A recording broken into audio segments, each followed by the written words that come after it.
our analysis on CBDC, in particular for the use of general use, we tend to establish the equivalence with cash, and there is a huge difference there. For example, in cash, we don't know, for example, who's using a $100 bill today. We don't know who is using a 1,000 peso bill today. A key difference with the CBDC is that central bank will have absolute control on the rules and regulations that will determine the use of that expression of central bank liability. And also we will have the technology to enforce that. Those two issues are extremely important, and that makes a huge difference with respect to what cash is. Welcome back. Today, we're exploring the potential architecture of central bank digital currencies, or CBDCs, as proposed by the Bank for International Settlements and the European Central Bank. CBDC architectures are designed to balance privacy, security, and efficiency. One of the key models proposed by the ECB is the intermediated model. In this model, the central bank issues the CBDC and manages the core infrastructure. Meanwhile, financial intermediaries, such as commercial banks and payment service providers, are responsible for offering customer services. The central bank's role includes ensuring the security and integrity of the CBDC system, maintaining high levels of privacy, and overseeing efficient transaction processing. This approach aims to provide a robust and trustworthy digital currency framework. Financial intermediaries play a crucial role by handling day-to-day interactions with customers, managing accounts, and providing additional services. This separation of duties helps to mitigate risks and distribute responsibilities effectively. The BIS and ECB have established several guidelines to ensure that CBDC systems are secure, interoperable, and scalable. These guidelines include principles for data governance, system resilience, and user-centric design. Interoperability is particularly important, as it allows CBDCs to integrate seamlessly with existing payment systems and other digital currencies, fostering a more connected financial ecosystem. Scalability ensures that the CBDC system can handle large volumes of transactions without compromising performance or security, while user-centric design focuses on making the system accessible and convenient for all users. As central banks continue to refine the architecture of CBDC systems, it's clear that these digital currencies hold the potential to revolutionize the way we transact. Oh, here we are. Cripple Hulk, can SWIFT integrate with mBridge for CBDCs?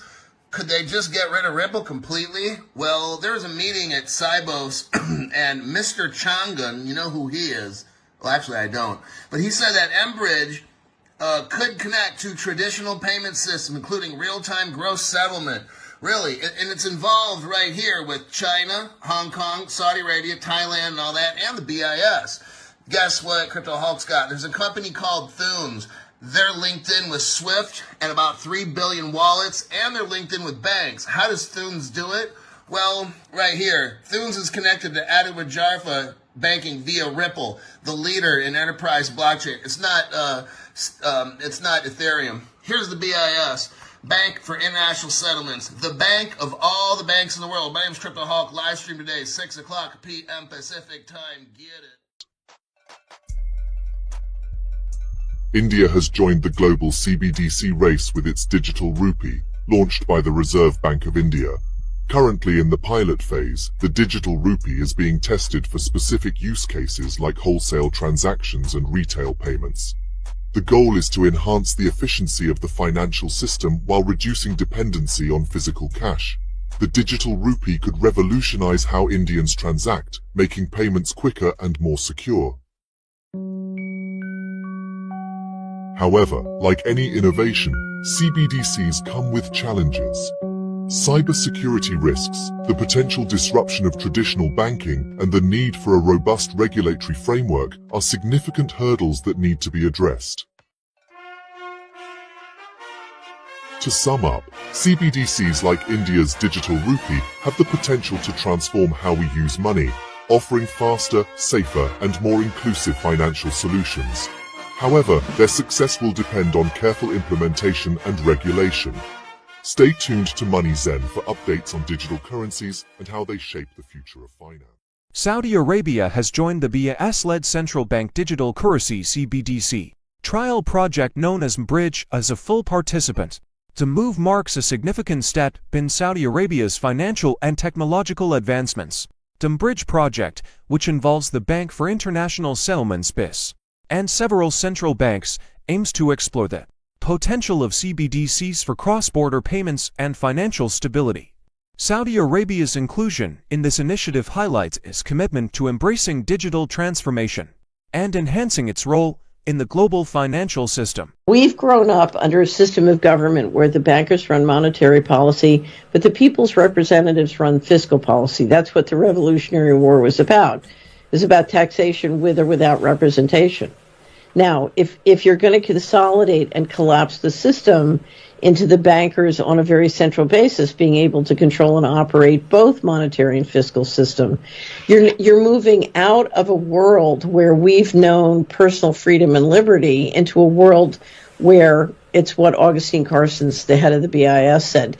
We can make the rules centrally, and we have the technology to enforce those rules. In other words, we decide when and how and where you can spend your money. So let's go back to the pandemic.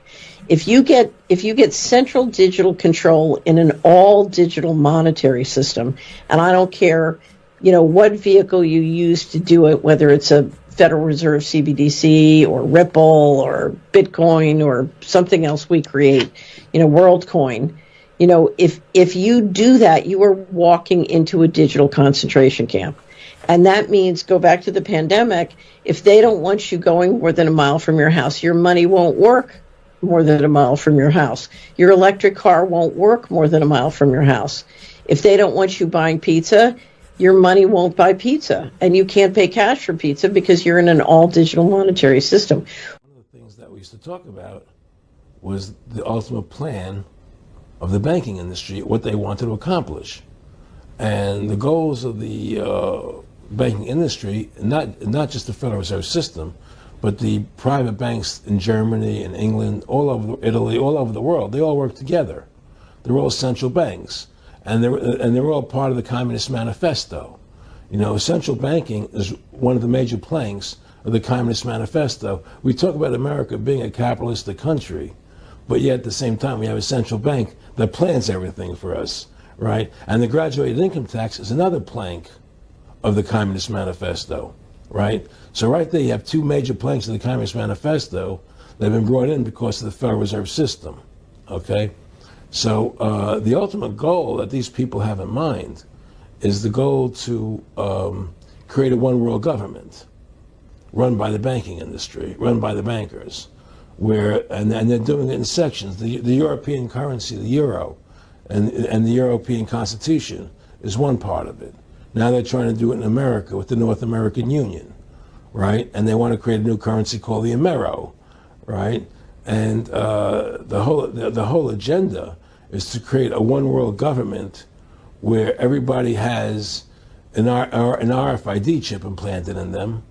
All money is to be in those chips, right? There'll be no more cash. And this is giving me straight from Rockefeller himself. This is what they want to accomplish. And all money will be in your chips. And so instead of having cash, anytime you have money in your chip, they can take out whatever they want to take out whenever they want to. If they say you owe us this much money in taxes, they just deduct it out of your chip digitally. Total control. Total control. And if you're like me or you, and you're protesting what they're doing, they can just turn off your chip. And you have nothing. You can't buy food. You can't do anything. It's total control of the people. And that chip's connected to a database that has your purchasing records, what you do, what you sell. Everything is in there, And so they want a one world government controlled by them, everybody being chipped, all your money in those chips, and they control the chips, and they control people, and you become a slave. You become a serf to these people. That's their goal. That's their intentions. Eric, can you be specific about when you met Rockefeller, how it happened in these discussions?